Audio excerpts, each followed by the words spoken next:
So it sounds to me like, and from what I read, you're very dependent on your mother. So when did you put that big boy pants on? I've always had it. It's just I never put my mind to it. But when did you put it on while you're incarcerated there? And you're driving around with a missing person in your car selling drugs. It's underage. It's a child. Did you know that she was a missing person?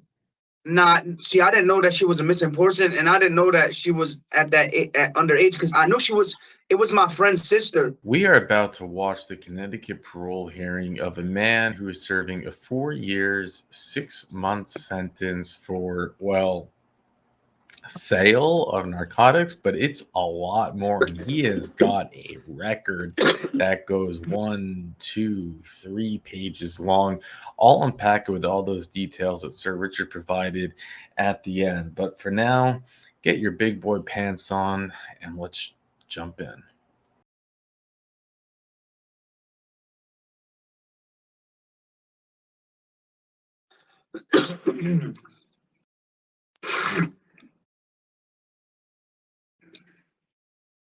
Lucas Viganor, MA number 369507. Thank you. This hearing is being conducted in consideration of the parole application for Lucas Viganor 369507. He is serving a sentence of 12 years, execution suspended after 4.5 years, and 3 years probation for sales. As of today, records reflect a parole eligibility date of May 8th of 24 at 50%. There is no victim input in this case. There is an offender accountability plan for the offender. It has been reviewed and shows that the offender has completed Tier 2. Utilizing a statewide collaborative offender risk evaluation system, the offender's overall score falls within the very high range of risk for recidivism. Mr. Viganor, this is your opportunity to express to the board why you believe you should be granted parole. You may begin, sir. Dear Honorable Board, first and foremost, I want to say I'm not really too good with my words, so I wrote stuff down, and just bear with me. I'm not the best with my words. Take your time reading it, sir. All right. Dear Honorable Board, first and foremost, I would like to thank you for the opportunity to be here today. I believe to be considered for parole today would be a reasonable, I believe to be considered for parole today would be a reasonable decision for a number of reasons. Since being incarcerated, I have been involved in a number of programs to help me accelerate in my understanding in the deficient faults I have, and I understand what being an adult is. I have recently completed programs of Tier 2 and Smart Recovery to understand my faults and not to relapse. I now see addiction as a disease and a behavior disorder that can be addressed and corrected. It is a condition that does not define my true identity, in which I am a person realizing of being a reasonable family man with loving family I care about with passion. I learned to build and maintain with motivation to change, coping and managing through feelings and others without placing myself first. To live a healthy and positive life, I must first take responsibility for my actions and the individuals I hurt, and learn from being incarcerated is a learning experience I do not want to repeat. I presently have a great support system, a beautiful wife, and a stepdaughter that needs me as a good father and a loving family. I have communicated to individuals that have 2 prospective employments for me, one with the construction company through a family friend, and the other is my father's church part-time, which will also benefit me spiritually. I am not perfect, and I know I have flaws, but I every day wake up trying to be the best version of myself, and I become my man of God and loving family that I truly dearly miss. In my sincere conclusion, I respectfully ask this board to find it in your hearts to pardon my flaws, which I have cleansed, and within this perspective and hopeful, favorable parole to give me the chance to prove to society that I am somebody that has a good heart and here to help. Thank you for your time, and respectfully, I appreciate you guys doing this for me today. Thank you, Mr. Viganor. We appreciate when you take the time to write out your thoughts, and you delivered it nicely. So we're going to take turns asking questions of you, and then we will discuss your case and make our decision. Are you ready to proceed? Yes, I am. Okay, so we're going to begin with my colleague, Ms. Chance. Yes, so, so Mr. Beganor, I agree that I appreciate the fact that you did write out your words that you wanted to share with us today. So I wanted to ask you, at the time of your current offense, you were not working, right? No, I wasn't working, not at all. Okay, why were you not working? I was in a bad state of mind. Like, I had lost my little brother had passed away, even though that's not no excuse. And I was still groping through the ropes of life, I was still trying to find myself. You know what I'm saying?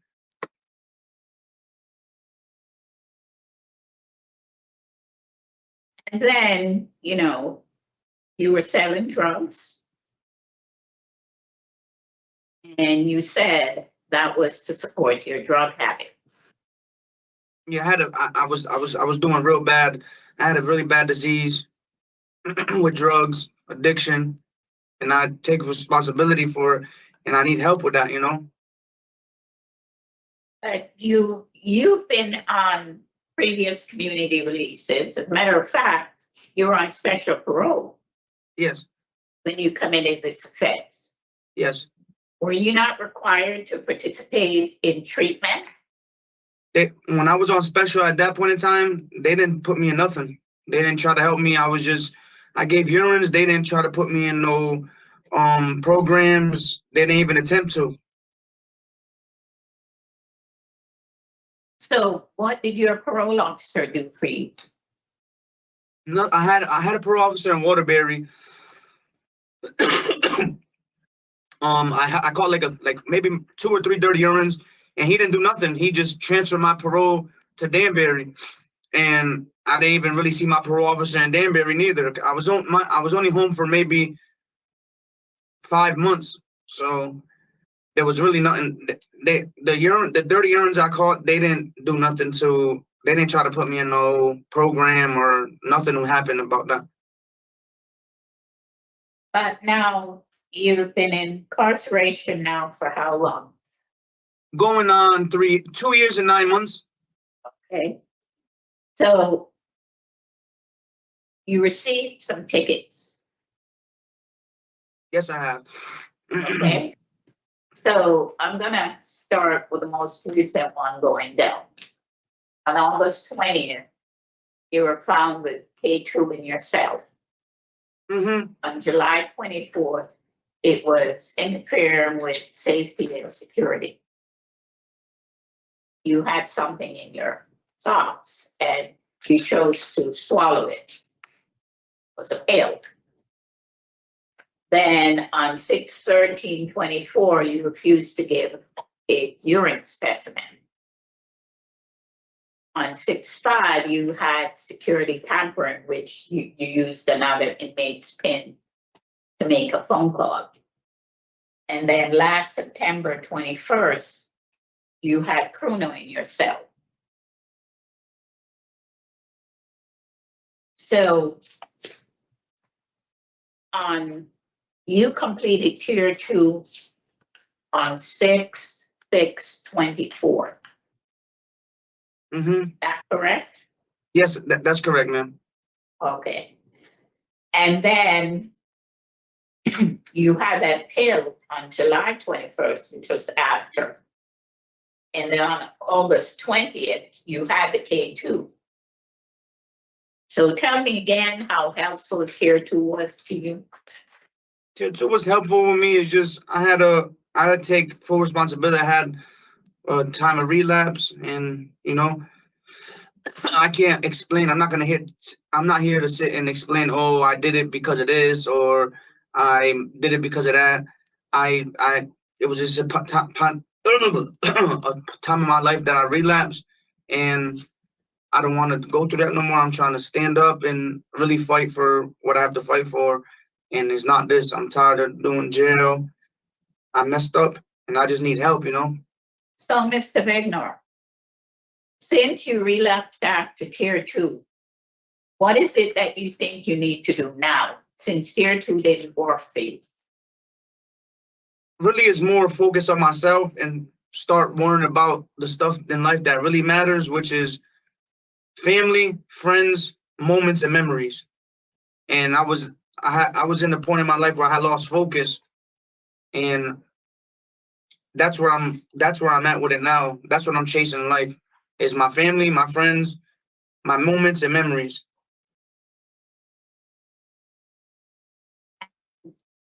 You think they're gonna help you to stay sober? Absolutely, Now, absolutely, myself. I got a strong support system.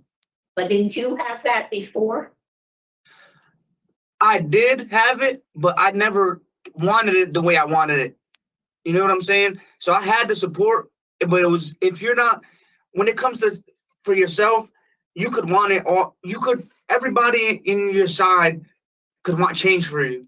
But if you don't decide to wake up in that morning and put your big boy pants on and decide to change for yourself, then it's never gonna happen. You have to want it. You have to have that dog in you. You're gonna have to have that fight in you. No one can want it more than yourself. You know what I'm saying? Okay. So, when did you put that big boy pants on? I've always had it. It's just I never put my mind to it. But when did you put it on while you're incarcerated there? Well, the whole time I incarcerated, I always had it. But there's times in life where you stumble, take a few steps backwards, got to get out of that hole, get back up, start striving again. And in life, sometimes you fall. It's about getting back up and fighting for what you want. Okay, so what did you do after August 20th of this year? August 20th, when was that? That's the one with the K2. I was going through something. I had got some K2, and before I could even use it, the CO came in the cell and took it. So I wasn't able to use it or anything. And I take full responsibility for that too. So, Mr. Baker, what do you think are your triggers? I can't hear you. Say that again, please, ma'am. What do you think are your triggers? What caused you to want to use?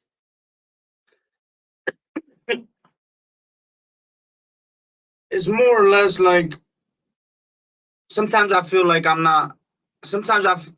There's times where I feel like I'm strong enough, and there's sometimes where it comes like the doubt in me, like, damn, I've been going through all this my whole life. I'm never gonna change. And sometimes I have that self-doubt, or don't have that.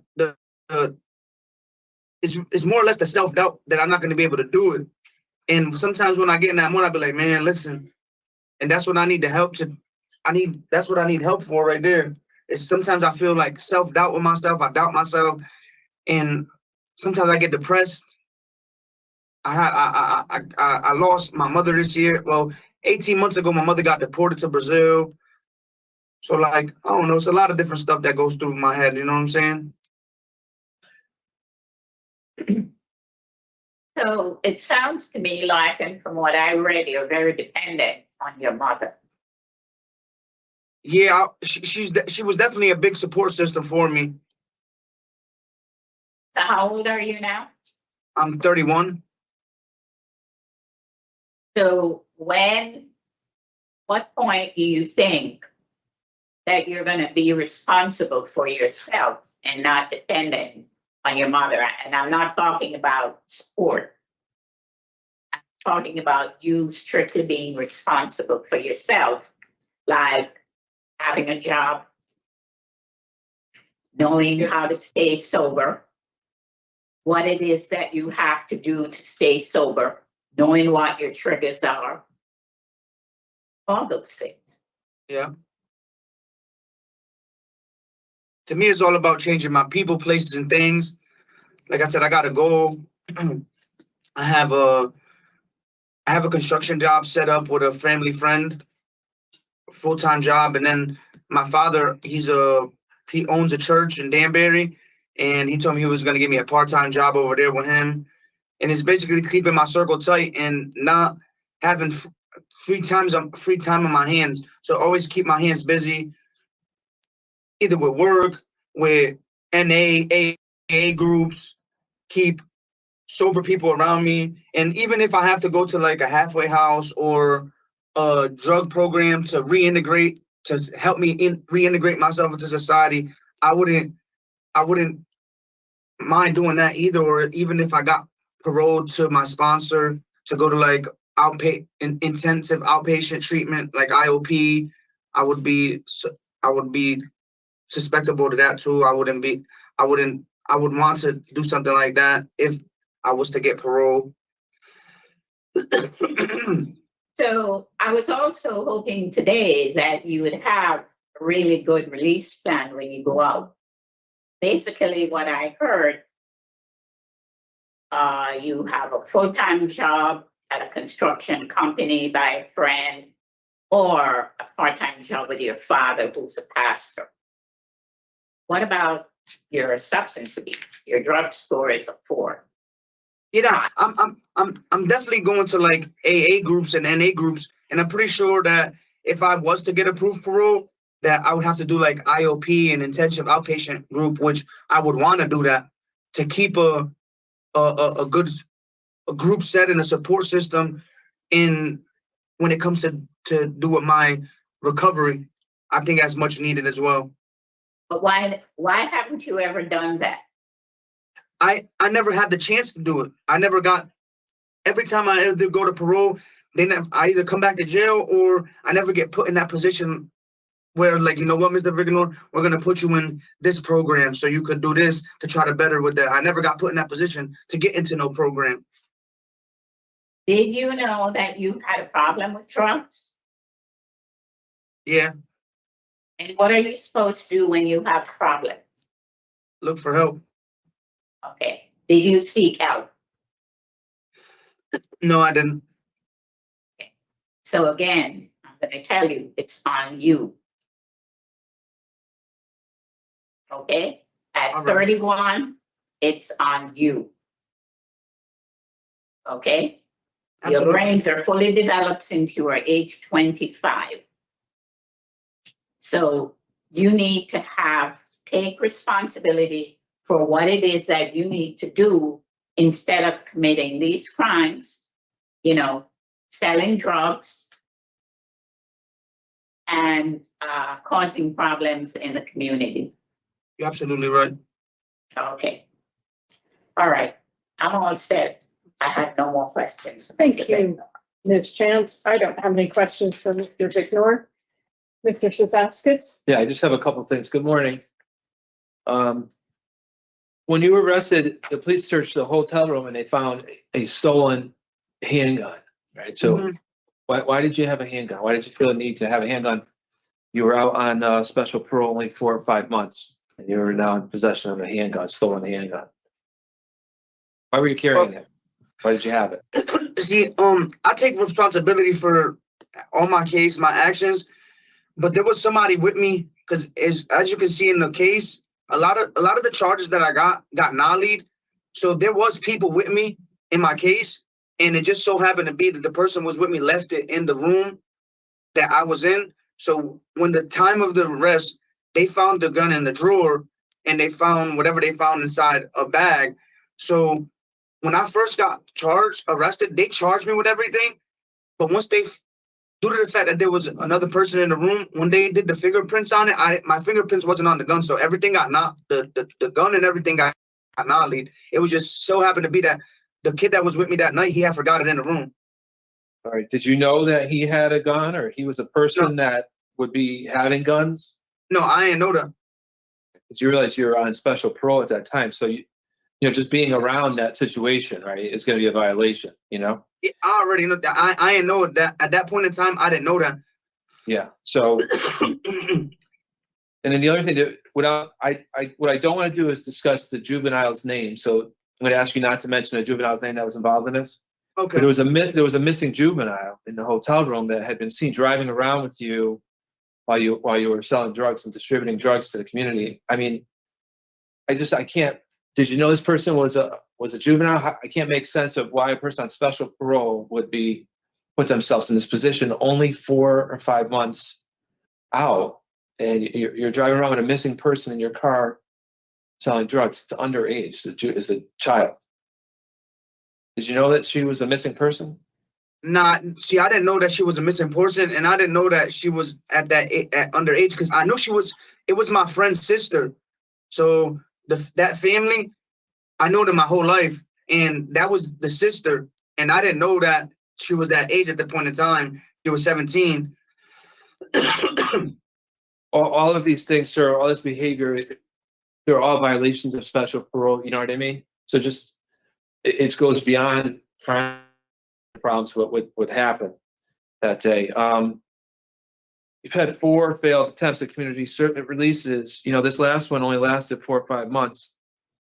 I mean, I know we've talked about it a couple of times already, but I'm just trying to understand what it is that you need. Like, you know what I mean? You've taken tier 2 twice now, it sounds like. And then after that, you've had substance violations inside. You're not even out. You're still having violations. And they were recent. And here you are today. And it's just, you know, I'm concerned that you haven't fully addressed the substance abuse problem. You know, I mean, I really think you need to be in a higher level tier program. I think you need to take it more serious, have a better release plan, how you're going to handle these urges and these circumstances when you get out, so you don't find yourself back in this situation again, only a couple months after being out the next time. Do you understand that? Yes. You need to get more serious and you know, and correct your behavior and try to find a way to address your issues, like my colleagues have said.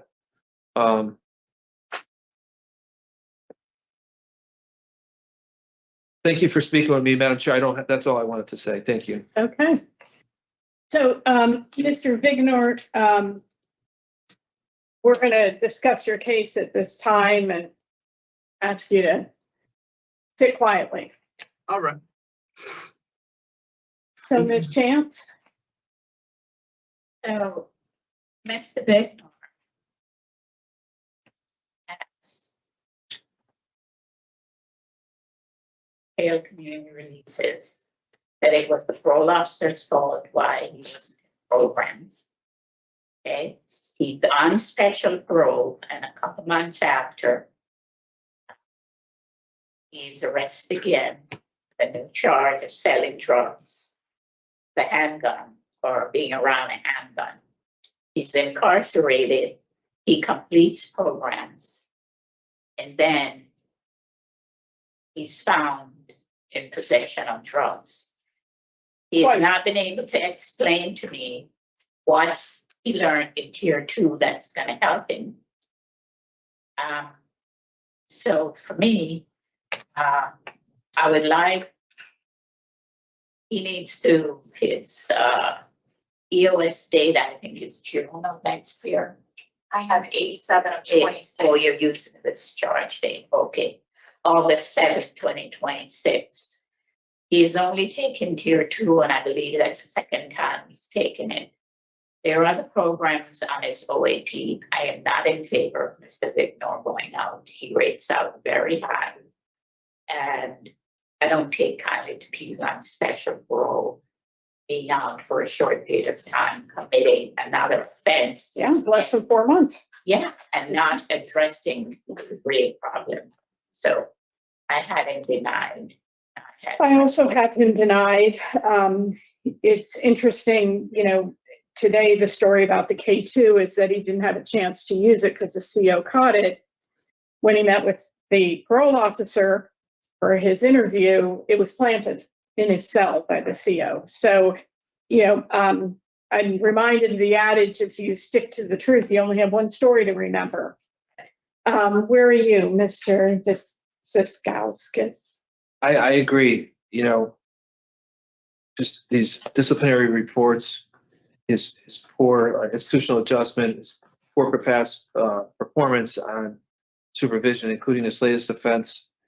He was, you know, at least around a handgun and a missing person and selling drugs. too much. it is too much. And I don't think he's ready yet. I think he needs to take more serious his substance abuse problem and find ways to advocate for himself to address that and not rely on other people to solve his problems. Yeah, even his reference to NA and AA came across as a real afterthought, as opposed to, a really detailed relapse prevention plan. So his special parole runs till October 18th of 2026, and his end of sentence for this offense is 6/18/26 as estimated. So that would afford him about 4 months on special parole while his probation is running. And I think that's a reasonable plan. Would you agree? I agree. Okay, so I have reasons the offense was committed while on special parole, poor institutional adjustment, and inadequate evidence of offender change. Anything to add? Good for me. Okay, so in the matter of Lucas Viganor, there, inmate number 369507, there is a motion to deny discretionary parole at this time for the following reasons. Your offenses were committed while you were on special parole. You have poor institutional adjustment and inadequate evidence of offender change. So you will go out end of sentence to your special parole, which is running through October 18th of 2026. And do I have a second? Second. All in favor? Aye. Aye.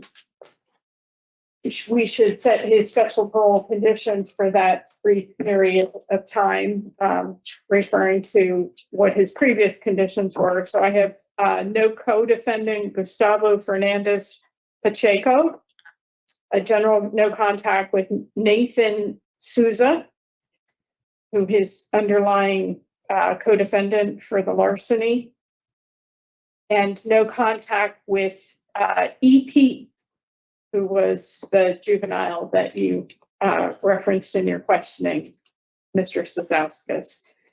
Anything else you'd like to add to his conditions? Do we talk about the driving? The operating motor vehicles, we go over that now or no? You want to stipulate no driving without PO's permission? Yeah, these offenses occurred. He was driving around with this juvenile in the car and they were selling drugs from the car. Do you have a valid license, Mr. Viganor? No. Okay.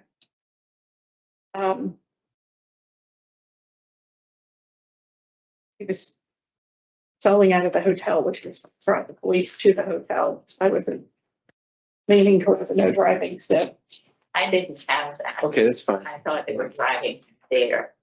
Any And they were other conditions?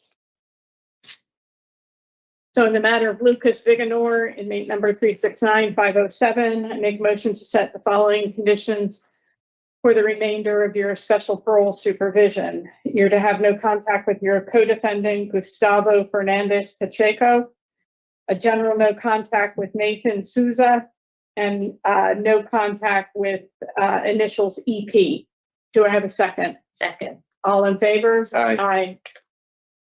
All right, Mr. Viganor, you'll go out at the end of this current sentence, finish your special parole while you do 3 years on probation. We wish you much success, sir. Hey, Miss, let me ask you a quick question. So, Wait 1 minute. This concludes the hearing for Ms. Viganor, number 369507. What's your question, sir? so I'm not gonna see you guys again. It's just, Nope. it's just, so all right. So I basically got to finish my sentence or go to a halfway house. You're not going Doubt to you- be eligible for a halfway house, sir, because you're serving a special parole sentence. Also, on special parole, there's no halfway house. And no, you can't apply you're not eligible for community release since you're serving a special parole sentence. Oh, okay. So I just got a discharge. You'll just EOS, correct? Oh, okay. So I don't got nothing to look forward to. Just discharge. The probation. And your 4 months of special parole that will pick up when you walk out the door, end of sentence for the sales. Oh, okay, so I won't be seeing you guys no more, right? Correct. But you All right, should thank- still work on yourself, sir. No, because I just thought I was gonna get like a 6-month Denny or something like that. All right. Benefit. It was like, was he not listening to anything that they were saying? He's like, wait, okay, so I'm gonna get out like 6 months early. And go, no, you're just straight EOSing. But what about that halfway? Wow. Okay. I mean, yeah, it's really not the sharpest tool in the shed, I suppose. I mean, he talked himself. That was like a classic. Like, I didn't know how old she was. She was the sister of a good longtime family friend. I knew them my whole life, but I didn't know how old she was. That was pretty obvious. You know, it's like they said. I thank goodness they didn't parole, because it's just so sick and tired of hearing them talk themselves into paroling. I mean, we've heard every single excuse. We've heard them say, you know, we've heard, okay, so far we've heard them say that there are better programs outside than in prison, so they should parole to get them access to those programs. They say, well, we want them with supervision, so we'll parole them so they have supervision. I mean, they come up with every reason and excuse, which they don't make sense. And if you can imagine, a judge gave him so much suspended sentence. I mean, he's getting out in 2026, 10/18, 2026. And to think that he's having these write-ups while in prison, and they're still even considering it. Like Louisiana, it used to be 1 year you had to go without a write-up to get a parole hearing. Now they've changed it to 2 years, or was it 3?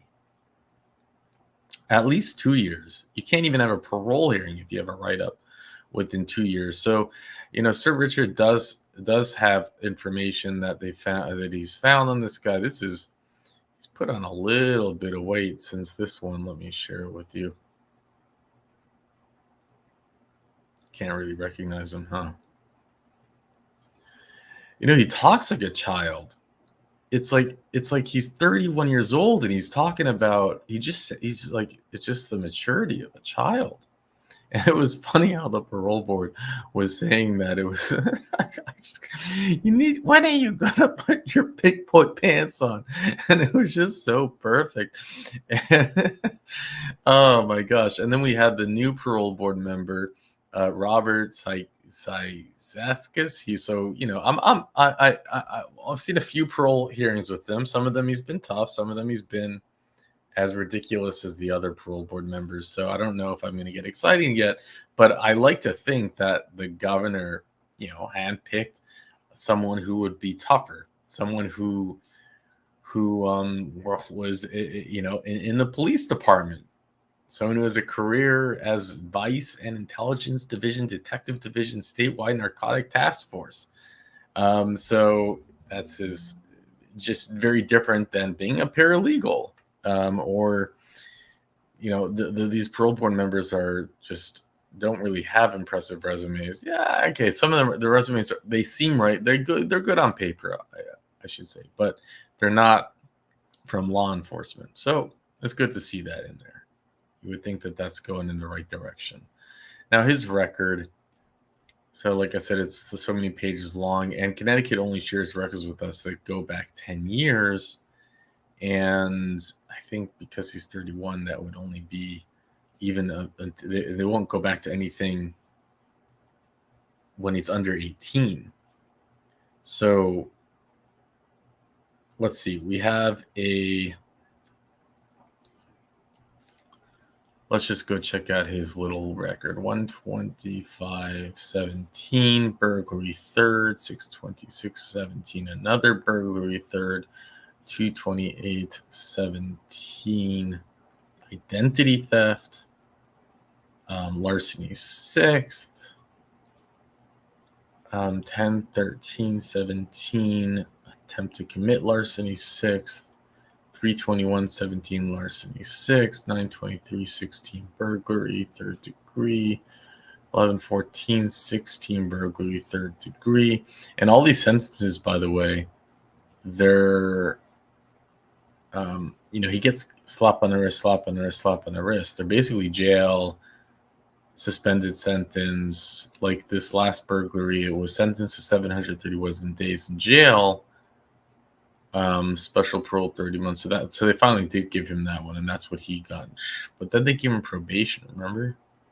Is that what it was? Okay, 4117 larceny 6, 83116 possession of controlled substance, 62517 burglary 3rd, 41318 larceny 6, and then finally this one 2822 sale of narcotic, driving around with a missing person under the age of 18. So that's, they said, enough's enough, and the judge gave him the 12 years, but suspended after 54, probation 3.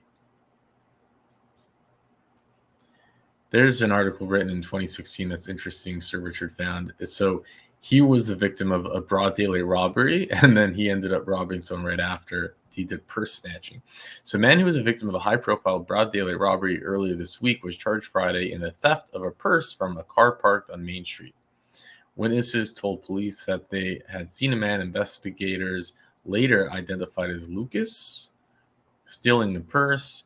Shortly after receiving a complaint, officers saw him leaving the downtown Walgreens with several shopping bags filled with merchandise. Police say that he admitted to stealing the purse and used the victim's cards to buy about $2,000 worth of merchandise for the pharmacy. It was just 2 days ago. How can you walk into a pharmacy and use a stolen credit card to buy $2,000 worth of stuff? Like, how is that pharmacy not saying, can I see some ID? This just doesn't feel right. It's weird, right? It was just 2 days ago that he himself had been the victim of a robbery. He said at the time that he was walking across the street when a man ran up to him and snatched his sunglasses off his face before beating him to the ground. His wallet and cell phone were also taken during the attack. I've seen the guy in the street before. He told the News Times less than an hour after the assault Wednesday. He's a regular street thug. Then he said that the man attacked him because he knows that I have money and because he was wearing an expensive pair of gold-encrusted Versace sunglasses worth more than $1,000. Wow. That sucks. Police charged Devante in the assault. Okay. It's there you have it. I mean, I don't feel bad for him. I really don't. He's in prison. He knows he's coming up for parole, and he has all those write-ups. So the parole board should have really ripped him to more, frankly. And it's like he just doesn't care. And he's going to go through these next 2 years, and like, what do you expect? It's just, it's awful. But hey, when are you going to put on those big boy pants? At some point, you're going to have to. It's not going to be cute. He's going to be, it's like we're going to see him again. We'll see him again and again and again. And for those of you who want to, we do keep tabs of the inmates that we're on. It's all in Sir Richard's spreadsheet. So make sure to subscribe and hit the notification bell if you want to get updates about our parolees. But with that, I'll let you go. And you're driving around with a missing person in your car selling drugs. It's underage. It's a child. Did you know that she was a missing person? See, I didn't know that she was a missing person, and I didn't know that she was at underage, because I know it was my friend's sister. So that family, I know them my whole life, and that was the sister.